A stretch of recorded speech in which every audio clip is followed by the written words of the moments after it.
Bagamat si Vice President Sara Duterte ang unang vice-presidenteng na-impeach sa Pilipinas, 4 na iba pang opisyal ang na-impeach din mula po noong 1986.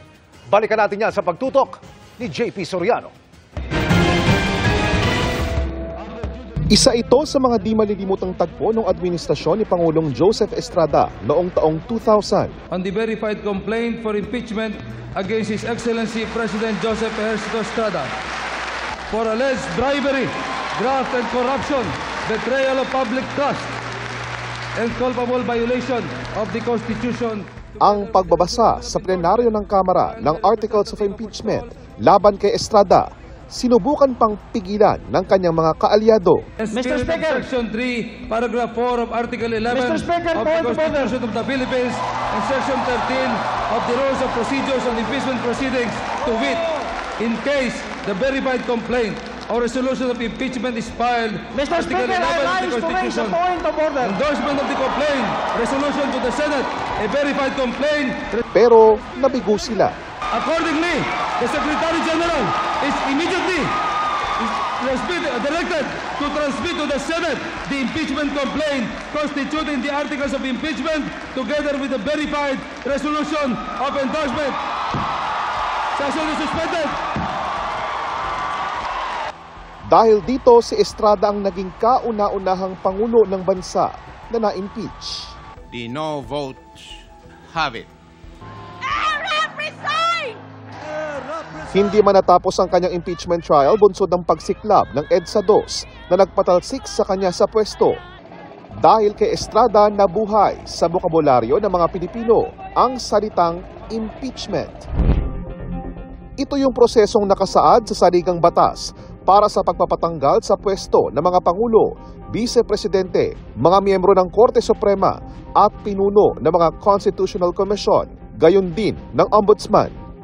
Sa pagsasaliksik ng GMA Integrated News Research, unang nasubok yan taong 1949 pa lang nang sampahan ng reklamong impeachment si Noy Pangulong Elpidio Quirino. Taong 1964, naharap din yan si Pangulong Diosdado Macapagal. At noong 1985, si Pangulong Ferdinand Marcos Sr. Lahat ng reklamong yan nabasura. Nagamit din ang prosesong ito laban kay Pangulong Cory Aquino noong 1988 pero hindi rin nagtagumpay. Si dating Pangulong Gloria Macapagal Arroyo sinampahan ng mga magkakasunod na impeachment complaint mula noong 2005 hanggang 2008 pero wala ni isang nagtagumpay. Naharap din dyan sina dating Pangulong Noynoy Aquino noong 2014 at Rodrigo Duterte noong 2017 pero lahat ay nabasura rin. Impeachment complaint against Vice President Sara Z. Duterte. Is there any objection? The chair hears none. The motion is approved. Ang pagkaka-impeach ngayon ni Vice President Sara Duterte lumikha rin ng kasaysayan dahil siya ang kauna-unahang vice-presidente na na-impeach sa bansa pero hindi siya ang unang vice na naharap sa reklamong impeachment. Si Estrada naharap na rin dito noong panahong vice siya noong 1994. Gayon din si Noy Vice President Gloria Macapagal Arroyo noong taong 2000. Pawang hindi nagtagumpay ang mga yan. May naghain din ng impeachment complaint kina Vice President Noli De Castro noong 2005 at Leni Robredo noong 2017. Pero walang nag-endorsong mambabatas sa mga ito.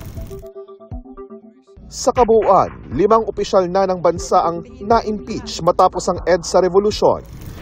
Yan ay sina Pangulong Estrada noong taong 2000, dating Ombudsman Merceditas Gutierrez noong 2011, dating Chief Justice Renato Corona noong 2012, dating COMELEC Chairman Andres Bautista noong 2017, at ngayon si Vice President Duterte. Para sa GMA Integrated News, JP Soriano, nakatutok 24 oras.